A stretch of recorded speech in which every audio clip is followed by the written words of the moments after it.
Vamos então abrir a palavra do Senhor em 1 Coríntios capítulo 6, versos 12 a 20. 1 Coríntios, capítulo 6, versos 12 a 20.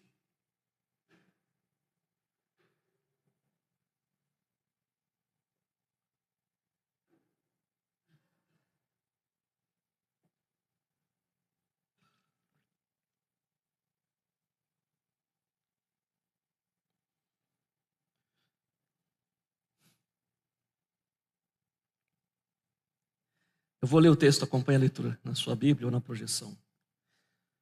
Todas as coisas me são lícitas, mas nem todas convêm. Todas as coisas me são lícitas, mas eu não me deixarei dominar por nenhuma delas. Os alimentos são para o estômago, e o estômago para os alimentos, mas Deus destruirá tanto estes como aquele. Porém, o corpo não é para a impureza, mas para o Senhor, e o Senhor para o corpo. Deus ressuscitou o Senhor e também nos ressuscitará a nós pelo seu poder. Não sabeis que os vossos corpos são membros de Cristo? E eu, porventura, tomaria os membros de Cristo e os faria membros de meretriz? Absolutamente não. Ou não sabeis que o homem que se une à prostituta forma um só corpo com ela? Porque, como se diz, serão os dois uma só carne. Mas aquele que se une ao Senhor é um espírito com ele. Fugir da impureza. Qualquer outro pecado que uma pessoa cometer é fora do corpo, mas aquele que pratica a imoralidade peca contra o próprio corpo. Acaso não sabeis que o vosso corpo é santuário do Espírito Santo, que está em vós, o qual tendes da parte de Deus, e que não sois de vós mesmos? Porque fostes comprados por preço. Agora, pois, glorificai a Deus no vosso corpo. Vamos orar mais uma vez? Senhor, tua palavra lida, é a palavra preservada pelo teu poder, inspirada por ti. E agora, Senhor Deus, por causa da tua fidelidade, pelo poder do teu Santo Espírito, é útil, é poderosa para nos ensinar, para nos quebrantar, para nos mudar, para repreender, para corrigir, para edificar. Faz isso, Senhor Deus. Ensina-nos, dirige-nos por toda a verdade pelo poder do teu Santo Espírito, apesar de mim, apesar de nós, mas por tua graça, por tua misericórdia. Faz de mim instrumento em tuas mãos, abre os ouvidos do teu povo, dá-nos compreensão plena, para que possamos, ó Pai, guardar essa palavra no nosso coração e que ela não seja esquecida. Eu peço assim, Senhor, em nome de Jesus. Amém. Amém. Bom, aqui nós estamos ainda vendo trecho em que o apóstolo Paulo está tratando do problema da impureza. Nós já vimos semana passada o que significa essa palavra. A palavra impureza vem da expressão grega porneia, que está diretamente ligada à impureza sexual. Todo tipo de prática sexual que é proibida, imprópria, destrutiva, decadente, antinatural, e a Bíblia nos ensina isso. Então estamos falando de fornicação, que é sexo antes do casamento, estamos falando de adultério, que é sexo fora do casamento, estamos falando de prática homossexual, que é sexo com pessoas do mesmo sexo. Estamos falando de pedofilia, estamos falando de zoofilia, estamos falando de necrofilia e outras coisas do gênero, que é até pesado falar e pensar. Mas a palavra porneia tem a ver com isso. O apóstolo Paulo está falando desse assunto com a igreja de Corinto porque a igreja estava, em alguns aspectos, pior do que o mundo. A cidade de Corinto já era conhecida por sua decadência e depravação sexual. A igreja em Corinto estava trazendo essa cultura para dentro das suas paredes, para a vida dos seus membros, e em certos aspectos, essa igreja tinha práticas que escandalizavam até mesmo a sociedade de Corinto. É aquela história que a gente às vezes vê, infelizmente, de crente, entre aspas, pior do que os descrentes. Infelizmente, às vezes nós deparamos com pessoas dentro da igreja que são piores do que as pessoas fora da igreja. E aí nós temos aí instalado uma questão de hipocrisia, uma questão de incredulidade, uma questão de rebeldia e etc, etc. Por vários motivos. Algumas pessoas estão na igreja porque são obrigadas, mas mantêm uma vida dupla. Algumas pessoas estão na igreja por livre e espontânea vontade, mas estão aqui, não estou dizendo aqui, mas dentro da igreja de Cristo, mas se infiltram na igreja de Cristo para usar a igreja como um tipo de verniz, um disfarce para aquilo que elas realmente são, querem ser vistas pela sociedade como pessoas boas, vão para a igreja, mas no particular têm uma vida depravada. Praticam as mesmas coisas que as pessoas do mundo, e às vezes até pior. Então, a igreja de Corinto estava nesta realidade. Era uma igreja de Cristo. Paulo trata os crentes de Corinto como crentes, mas ele precisa tratar estas questões. E haviam alguns jargões que serviam como um tipo de lema para esse tipo de atitude dentro da igreja de Corinto. Esses jargões, esses lemas que eram repetidos, claro, vinham lá de fora. E os crentes também começavam a repetir e praticar. Qual era o primeiro lema que nós temos aqui que o apóstolo Paulo combate? O primeiro lema está aqui no versículo 12. Todas as coisas me são, o quê? Tudo é permitido. Para mim, para o crente, tudo é lícito. Não tem nada errado. E ele está falando aqui especificamente da questão da impureza sexual. Tudo é lícito. Tudo é permitido. Este era o lema. Não é necessário colocar limites. Não é necessário que você tenha normas, regras. Seja feliz. Faça aquilo que você quer fazer. Absorva do mundo todos os prazeres que você quer. Exponha, busque seu prazer, extravase todo o seu desejo sexual desenfreado. Tudo é lícito. O importante é que você seja feliz. É importante é que você viva o amor de todas as formas. Tudo é lícito. Então, a gente tem algumas coisas, né, que a gente às vezes ouve. Tudo vale a pena se a alma não é? Tudo vale a pena, né? Consideramos justa toda forma de amor. Então, isso está na nossa sociedade também. Às vezes nós percebemos mais claramente, às vezes não. Às vezes há fases da vida que nós somos incentivados a isso. E às vezes mestres, professores em sala de aula incentivam seus alunos. Vá, faça mesmo. Seja feliz, aproveite sua vida, sua juventude. Não, você não precisa pôr freios. Não, você não precisa se privar destas coisas. Tudo é lícito. O apóstolo Paulo pega esse lema, que era comum naquela época, que estava sendo falado dentro da igreja, e ele diz, todas as coisas são lícitas, mas nem todas convêm. E ele vai repetir novamente, dando um outro item para combater esse lema. Todas as coisas me são lícitas, mas eu não me deixarei dominar por nenhuma delas. É claro, nós temos liberdade. Para a liberdade é que fomos chamados. Nós somos verdadeiramente livres. Mas muitos pegam a ideia da liberdade, que é dada por Cristo, e transformam em uma palavra parecida, que é libertinagem, que é uma liberdade sem limites. É uma liberdade que não conhece qualquer tipo de regra, de norma, porque quando o Senhor coloca um limite, quando o Senhor coloca uma norma, é para que aquilo proteja a gente dos desvios, da corrupção que surge no nosso coração. Então, se eu acho que eu sou livre para qualquer coisa, eu acabo indo em direção àquilo que vai destruir a minha vida, se eu não vejo que há limites. Então, há liberdade, mas há limites para que isso seja saudável, para que isso não destrua você. Então, há liberdade, mas pense, todas as coisas são lícitas, mas convém?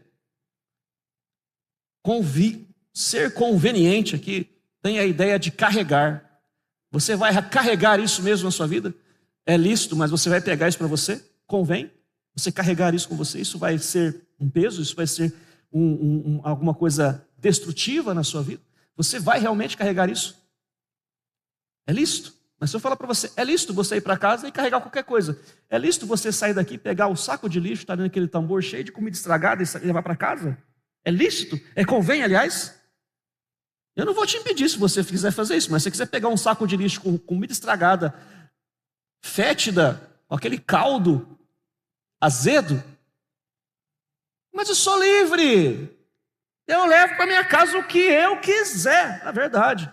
Mas convém você fazer isso? E Paulo ainda diz, todas as coisas me são lícitas, mas eu não me deixarei dominar por nenhuma delas. Ele vai desenvolver isso, porque há certas coisas que, embora você tenha acesso, aquilo vai dominar você. E ele vai indicar o que deve ser feito nesses casos. Mas começando com esse lema, ele começa a falar isso. Gente, presta atenção. Essa liberdade que vocês estão aceitando, acreditando, é uma liberdade nociva. Porque vocês estão fazendo coisas que não convêm. Vocês estão fazendo coisas que, na verdade, vocês não estão tendo mais poder sobre essas coisas. Vocês estão sendo dominados por estas coisas. E quando nós somos dominados por impulsos pecaminosos, quando nós somos dominados por uma cultura pecaminosa, nós começamos a destruir a nossa própria identidade, destruir a nossa própria fé e fazer mal a nós mesmos, nos corromper.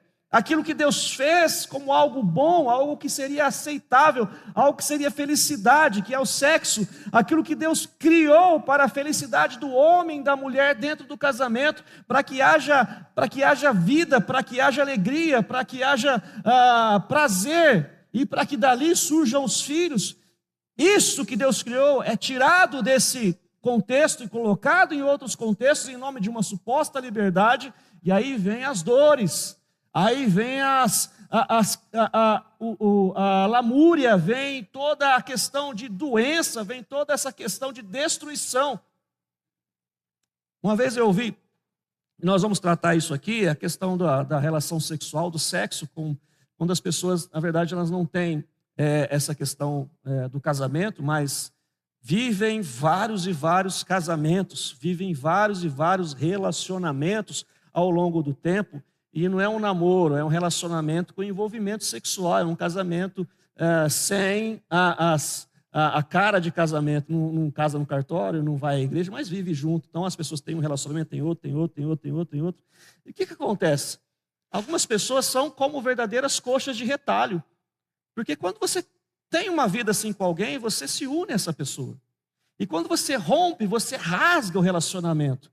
E aí você emenda com outra pessoa, aí você termina, você rasga esse relacionamento, aí você começa outro relacionamento, você rasga de novo, e no fim é uma pessoa totalmente remendada, é uma coxa de retalhos emocional, e acima de tudo, espiritual. Nós vamos ver isso hoje. O apóstolo Paulo vai tratar aqui com a gente sobre as implicações profundas do relacionamento sexual, das questões ligadas à sexualidade. Não é algo que está ali na superfície da nossa vida, não é algo banal, não é uma coisa de cosmético, não é uma coisa assim desprezada, é algo profundo na nossa vida. E ele então começa dizendo isso, mas havia outro jargão. E o apóstolo Paulo trata aqui no versículo 13, os alimentos são para o estômago. E ele continua, e o estômago para os alimentos. Mas aí qual que era o jargão por trás desse? Os alimentos são para o estômago. O corpo é para o sexo. Assim como você tem um apetite pela comida, o seu corpo tem apetite pelo sexo. É verdade. o Senhor colocou isso nos homens e nas mulheres, em determinada fase da vida, isso é aflorado pelos hormônios, pelo desenvolvimento, para que a pessoa comece a se preparar para encontrar um companheiro, uma companheira para o casamento. Essa atração sexual, essa atração que há, ela existe para que isso aconteça, o casamento. E dentro do casamento isso permaneça como fonte de alegria no casal. Mas o lema naquela época é: sexo é apenas o desejo natural, animal do seu corpo, que precisa ser satisfeito. E nada mais do que isso. Assim como você chega às 11h30 da manhã, 11 horas da manhã, quer comer a sua marmita, seu arroz e feijão, você vai ter apetite sexual e é só você satisfazer. É só isso. Não precisa se preocupar, casamento, pecado, certo, errado. Porque na cultura grega, gente, para os gregos, o corpo, a matéria, de nada importava. O importante era a alma. Para os gregos, o corpo era a prisão da alma. Então, para eles, o que você fazia com o corpo, tanto faz. Então, essa ideia de corpo, de matéria, que é aquela, algumas vezes você ouve isso, esse apetite nosso pelo alimento, ou pelo sexo, ou pelas coisas, é um apetite animal.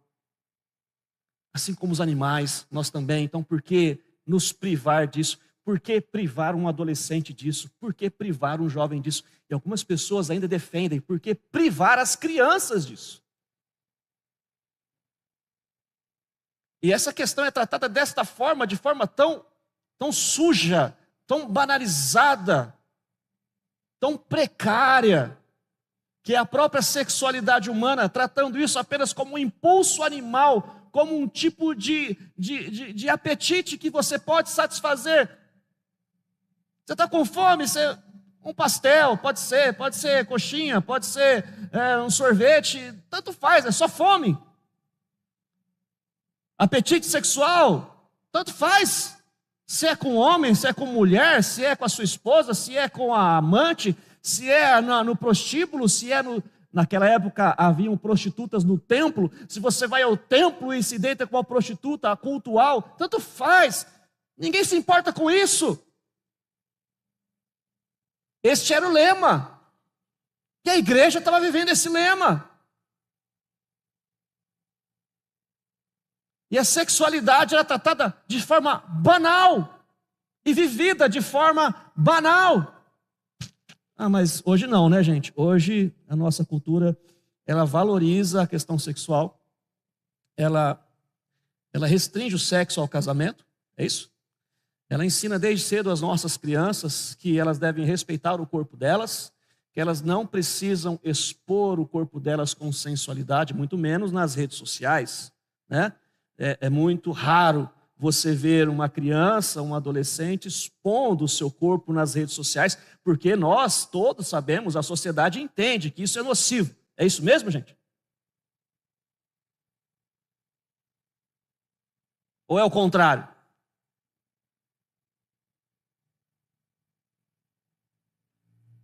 Pedofilia, algumas pessoas ainda estão defendendo hoje. O direito das crianças. O direito desse amor tão bonito ser vivido. Nós estamos vivendo e vendo os mesmos lemas que a igreja de Corinto estava ouvindo repetidas vezes. Essa depravação, essa degradação da sexualidade humana, essa banalização da sexualidade humana de forma cada vez mais baixa, mais vil, mais suja, mais nojenta.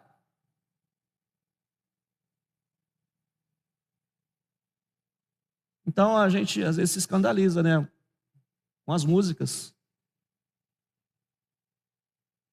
Se escandaliza com o que é ouvido, com o que é dito, o que é falado, o que é assistido. Cuidado, gente. Você fala assim, eu estou na igreja. Eu estou na igreja, eu vou à igreja, meus filhos vão à igreja, eu vou com a minha esposa na igreja. Mas às vezes, você já está com esse lema decorado na sua cabeça. E você é tentado, lá no seu serviço, a ir almoçar com a sua colega de trabalho ou com o seu colega de trabalho, ir para o motel. Porque, afinal de contas, todo mundo faz isso. De que importa? E você está lá achando que está tudo bem em casa, mas a sua filha ou o seu filho estão tirando fotos do corpo, os nudes, e mandando pelo WhatsApp para alguém. E de repente isso cai no grupo da escola. E talvez a sua filha ou o seu filho esteja sendo pressionado a fazer isso. Porque todo mundo já fez, menos ele, menos ela. Porque esse lema, esses dois lemas, estão impregnados já na mente de muitas pessoas. Se nós não tomarmos cuidado, não vai ser só um lema, vai ser uma prática. E Paulo fala, os alimentos são para o corpo. O corpo, de fato, para os alimentos. E ele fala assim, Deus vai destruir ambos. O que você come, o alimento, o pastel, o arroz com feijão, isso é banal.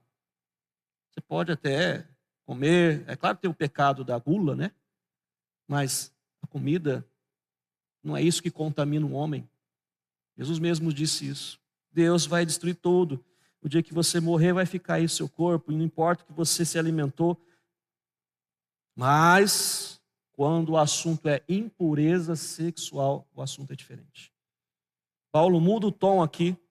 Porém, o corpo não é para impureza, imoralidade ou impureza sexual, mas para o Senhor. E o Senhor para o corpo. Versículo 13, estou terminando de ler aqui. A palavra que você mais vai ver repetida nesse trecho que eu li é a palavra corpo. E é interessante observar isto, porque quando você fala corpo, matéria, carne, o apóstolo Paulo poderia usar duas palavras para expressar essa ideia. A palavra soma e a palavra sarx. Quando ele usa a palavra sarx, ele usa a palavra, geralmente na nossa Bíblia está carne, mas ela também representa corpo. Mas quando a palavra sarx é usada no grego, ele está se referindo à natureza pecaminosa. Há uma conotação negativa na maioria das vezes, e especialmente nos escritos do apóstolo Paulo. Mas quando ele se refere ao corpo usando a palavra soma, ele está falando de forma positiva.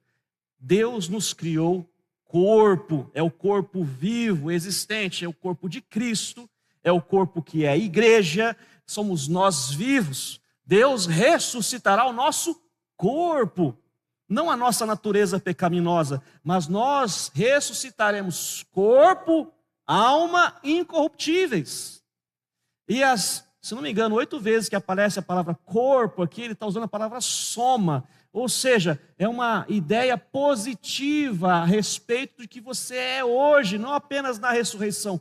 Hoje você está vivo, o seu corpo, a sua vida, o seu espírito ou a sua alma, são termos que são sinônimos aqui. A sua existência física aqui não é algo a ser desprezado. Você tem um propósito aqui, nós temos um propósito enquanto estamos vivos aqui, que não é satisfazer os desejos da nossa carne, da nossa natureza pecaminosa para o mal, mas sim, nós vamos chegar a esse ponto aqui, mas adorarmos e glorificarmos a Deus. Então aqui ele continua dizendo, e ele dá aqui o ponto aqui que dá início a essa reflexão, versículo 14. Deus ressuscitou o Senhor, falando de Jesus, e também nos ressuscitará pelo seu poder. Você vai ressuscitar. E aqui ele está combatendo a ideia dos gregos, tá? Do gnosticismo. O seu corpo, a sua matéria, o seu corpo não é algo desprezível. O seu corpo vai ressuscitar. Então nós não estamos na cultura grega. Cristãos aí em Corinto, esqueça a cultura grega, agora é o evangelho. Cristãos aqui em Altinópolis, em 2026, esqueça a cultura mundana, vocês vivam o evangelho. Nós vamos ressuscitar. O corpo vai ser glorificado. Da mesma forma que Deus ressuscitou o Senhor Jesus, também nós seremos ressurretos. E aí ele vai fazer uma pergunta retórica, ele vai fazer uma pergunta que a resposta ele mesmo vai dar. Ele vai dizer assim: vocês não sabem que os vossos corpos são membros de Cristo?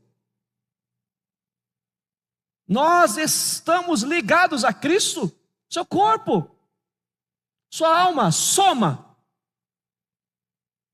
Nós estamos ligados a Cristo porque o Espírito Santo de Deus habita em nós. E por causa disto, todos os méritos de Cristo, toda a conquista de Cristo na cruz, toda a vitória de Cristo vale para nós, porque o Espírito Santo aplicou isso em nossas vidas, e nós nascemos do alto, somos nova criatura. Então, não apenas a sua alma, você espiritualmente foi redimido, mas o seu corpo pertence a Deus.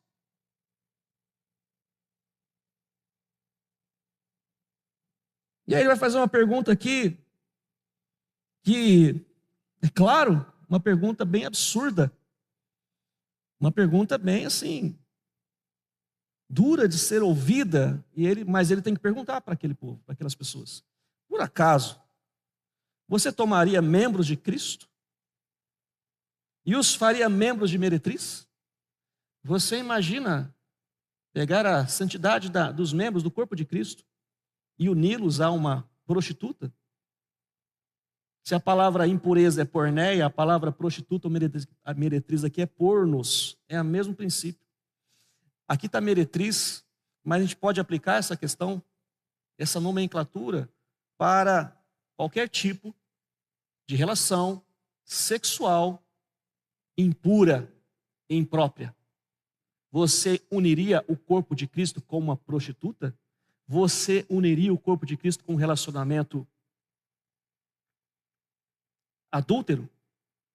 Você uniria o corpo de Cristo com um relacionamento homossexual? Essa é a pergunta. Você usaria o corpo de Cristo para isso? E ele, absolutamente não. É claro que não. É claro que não. Inimaginável.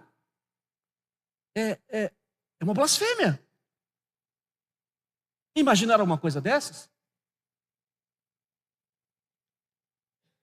E ele continua, versículo 16: ou não sabeis, vocês não sabem, que o homem que se une à prostituta forma um só corpo, soma com ela? Aliás, aqui, ele vai dizer, né? Porque, como se diz, serão os dois uma só carne. E aqui usa sarx, carne. Então, uma conotação agora de união pecaminosa. Gente, aqui a gente já pode falar uma coisa importantíssima. Relação sexual não é uma questão só física. Não é. Se você acompanhar as histórias dos personagens do Antigo Testamento, quando um homem se casava com uma mulher e os dois se deitavam, há uma expressão: e ele conheceu sua esposa. Não é que ele chegou e falou: prazer, eu sou Isaac, prazer, eu sou Rebeca, prazer. Não é isso. O conhecimento aqui é espiritual, é profundo. Ele está se referindo ao sexo. E aqui o texto deixa claro: relação sexual não é apenas uma questão física, ela tem implicações, nós sabemos, emocionais e espirituais. Profundas, que envolvem você na sua essência e implica também consequências na sua relação com Deus. Se tornam uma só carne. O texto não está dizendo que se a pessoa deita com uma prostituta, está casado. Ele está dizendo não, ele está dizendo que essa união, ela é tão profunda, tão misteriosa, vamos dizer assim, que um crente que se diz filho de Deus, num relacionamento de impureza sexual dessa natureza, está trazendo para si mesmo, para o seu corpo, para a sua própria fé, para a sua própria existência espiritual, consequências e implicações E, meu irmão, eu não sei nem te explicar, mas o texto está dizendo que isso é terrível. É um pecado que se destaca dos demais pecados. Nós vamos ver isso agora. Ele diz assim,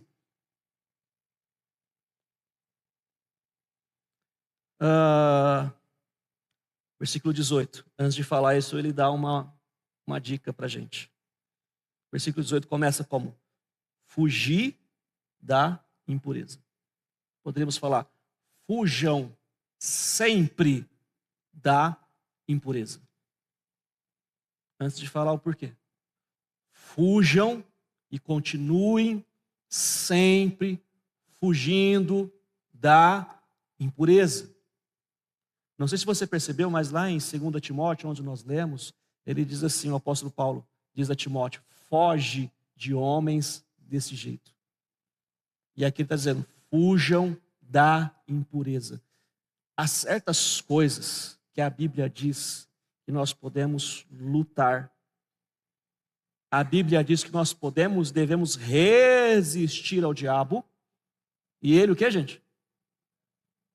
Mas quando o assunto é impureza sexual, ele não diz para resistir, ele diz para fugir. Fuja de situações assim. Evite ao máximo situações como esta. Se é o que você vê, se é o que você assiste, se são as pessoas com as quais você convive, se é o local que você costuma frequentar, e ali você está sendo levado a fazer isso, se ali você tem aprendido e decorado esses lemas, e sendo incentivado e aplaudido para estas coisas, fuja. Não fique falando, mas eu sou forte, mas eu sei me controlar. Quando a danada da tua colega de trabalho, aquele perfume importado, chegar no teu cangote e falar assim, vamos comigo no meu carro. Você vai falar assim, eu vou me controlar. Você não vai se controlar.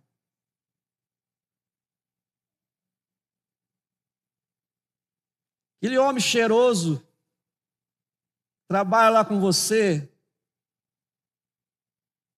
barriga de tanquinho, bíceps, nem sei o tamanho do bíceps do homem.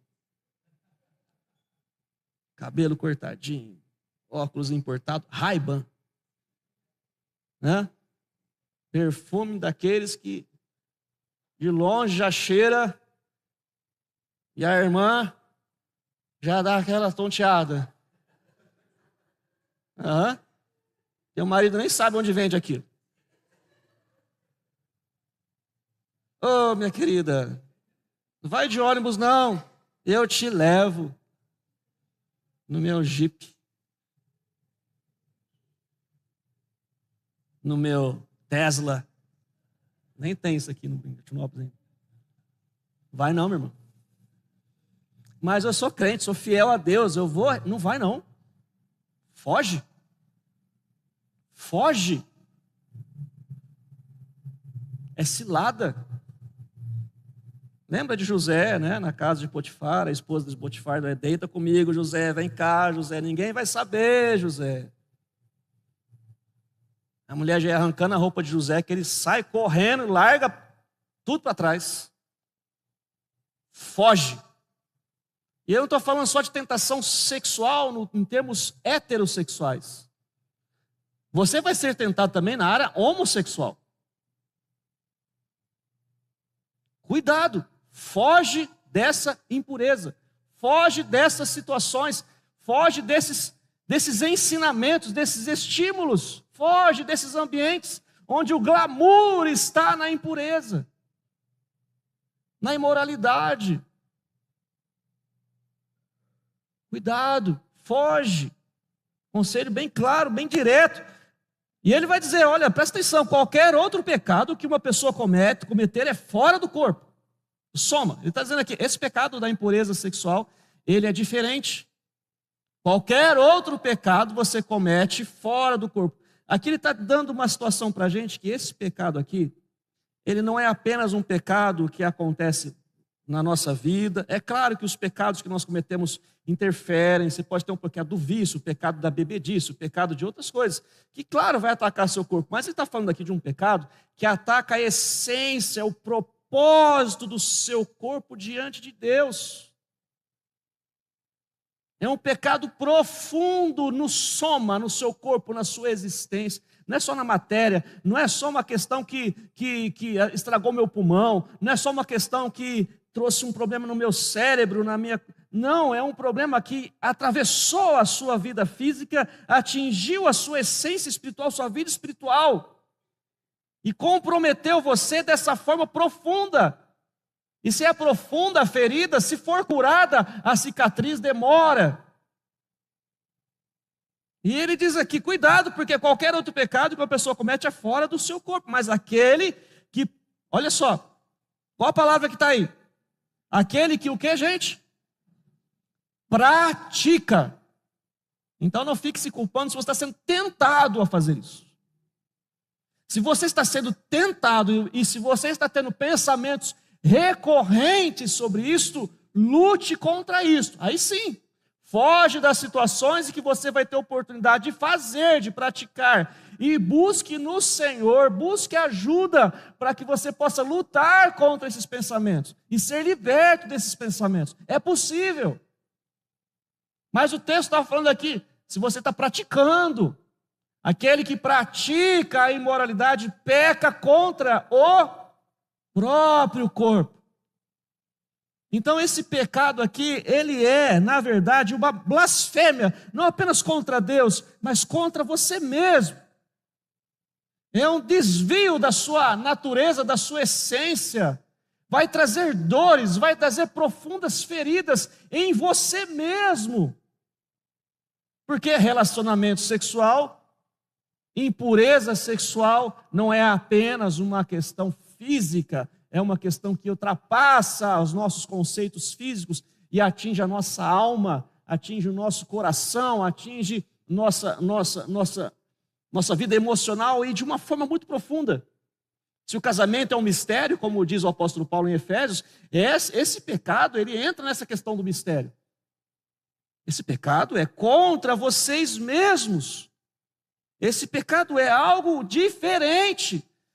No Antigo Testamento, a palavra de Deus usava a palavra abominação. Isso é abominação.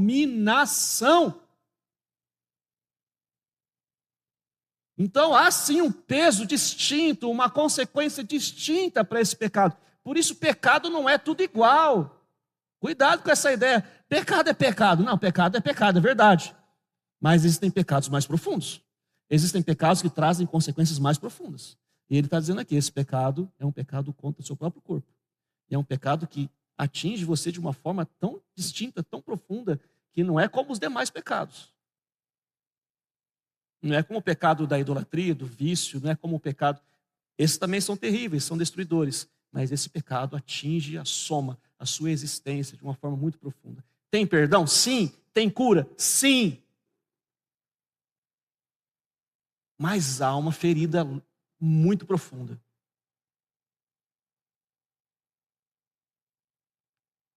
E ele então vai chamar a atenção da igreja aqui. Acaso não sabeis? E ele poderia dizer assim, da sublimidade, da beleza, da grandeza, do que o nosso corpo é por causa de Cristo? Acaso não sabeis que o vosso corpo é o que, gente? 19. Que o vosso corpo é santuário do Espírito Santo. Esse é o vosso corpo. Não é prisão da alma. Não é alguma coisa desprezível que a terra vai comer e só isso. Não, o vosso corpo é santuário do Espírito Santo. Você é santuário do Espírito Santo. Corpo, alma, seu intelecto. Você é a soma do que você é. Você é santuário do Espírito Santo. E o Espírito Santo está onde, gente? Em vós. O qual tendes da parte de Deus. Deus nos deu o Espírito, nos concedeu o Espírito. E que não sois de vós mesmos. Então, esquece aquela frase, meu corpo é antibíblica. Você não pertence a você mesmo. Meu corpo, regras de Deus. Eu não sou de mim mesmo. Eu pertenço a Deus. Então, logo, o que eu faço com o meu corpo importa. É importante. Por quê? Por que o meu corpo pertence a Deus? Por que eu pertenço a Ele e não sou mais dele? Porque eu fui comprado. O preço foi muito alto. Jesus morreu por nós. E quando Ele morreu por nós, Ele pagou os nossos pecados, mas não apenas pagou os nossos pecados. Ele nos comprou. Ele nos adquiriu. Nós somos dele. Nós temos um novo Senhor. Nós servimos a Deus e não ao mundo e não ao diabo. Não tem aí terreno neutro, tá? Não, eu não quero nem para Deus, nem para o diabo, eu vou entrar num partido independente. Não existe. Ou é Deus, ou é o diabo. Antes nós pertencíamos ao diabo. Nós andávamos conforme a vontade dele. Através dos prazeres que estavam na nossa carne, dirigidos por esses prazeres, por esses impulsos pecaminosos. Mas agora, fomos comprados, somos de Cristo. Não, sabeis, vocês foram comprados por preço. Um preço que não dá para a gente determinar, não dá para a gente dar um valor, porque é imensurável. Assim como o sangue de Cristo, assim como o sacrifício de Cristo. Mas você foi comprado, você pertence a Deus, você é de Deus, o seu corpo pertence a Deus. Olhe para você, olha, eu sou obra de Deus, eu pertenço a Deus.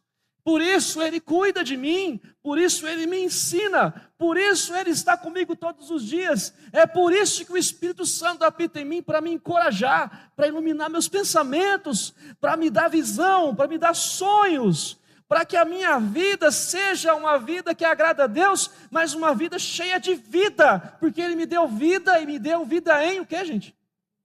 Abundância. De forma que a sua vida pode ser um lugar onde floresce a bênção, floresce a bem-aventurança de Deus, de forma que o seu casamento pode ser um lugar ali onde o Senhor renova o amor, renova a paixão, renova o carinho, porque Deus está agindo para que a glória dele se manifeste em sua vida, no seu corpo. Você não é membro de pecado, você não foi feito para se depreciar como o mundo quer que você faça. Deus quer valorizar você, Deus quer enaltecer você, para que você seja reflexo da glória dele. Não precisa andar seminu pela rua, nem seminua, para se sentir valorizada. Você já é templo do Espírito Santo. Você já está coberto com a presença de Deus, com a glória de Deus. Você já é amada por Deus, recebida por Deus, recebido por Deus. Ele já te trata como filho, como filha.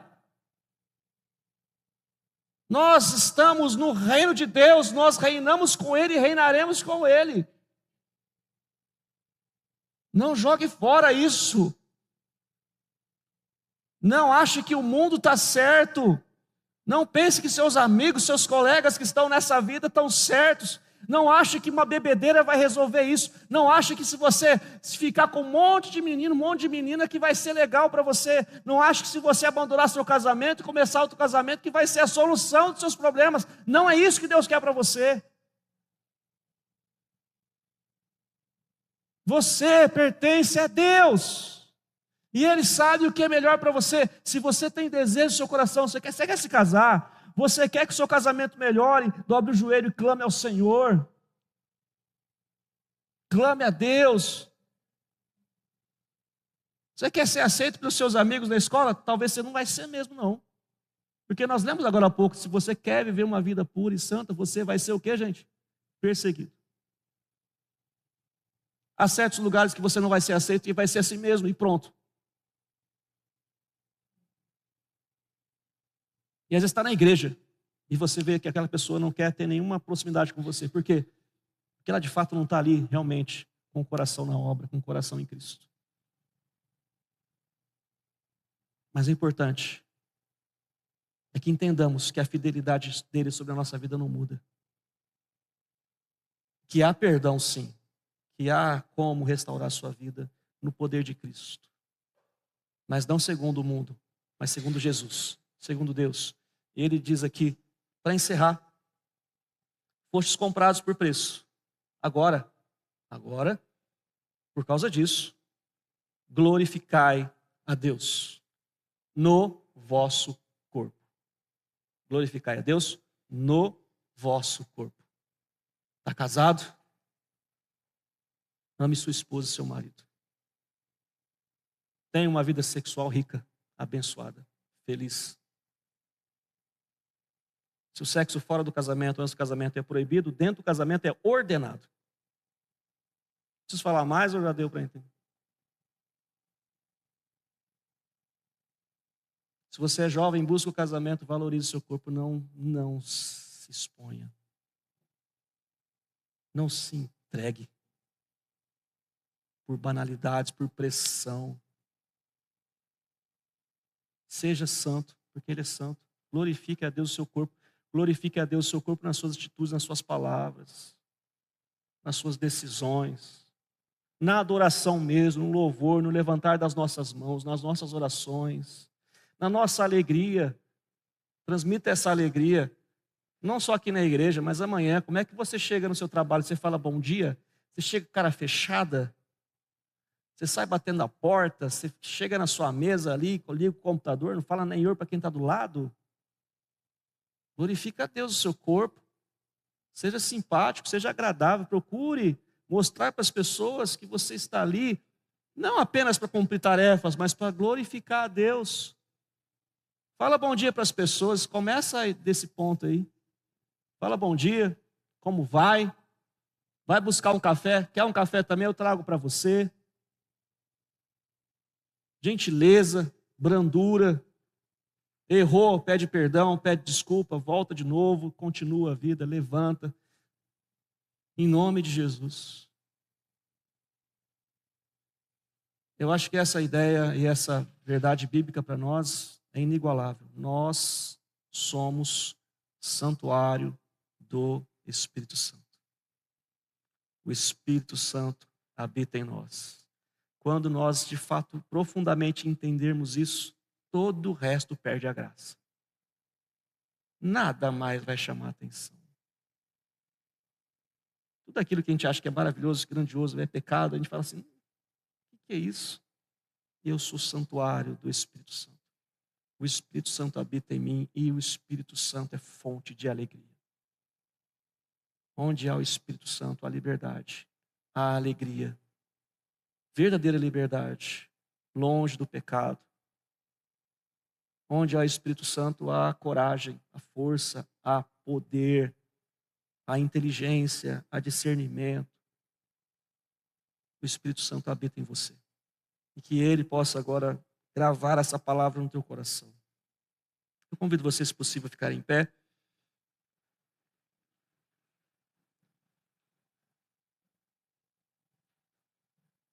Senhor, grava essa palavra no meu coração, no coração de cada um aqui. Nós somos santuário do teu Santo Espírito. Pai, nós lhe pertencemos, nós somos completamente e somente teu, Senhor. Livra-nos das paixões, dos enganos, das mentiras. E que a gente tenha, Senhor Deus, a plena convicção e consciência de que o Senhor é melhor do que todas as coisas.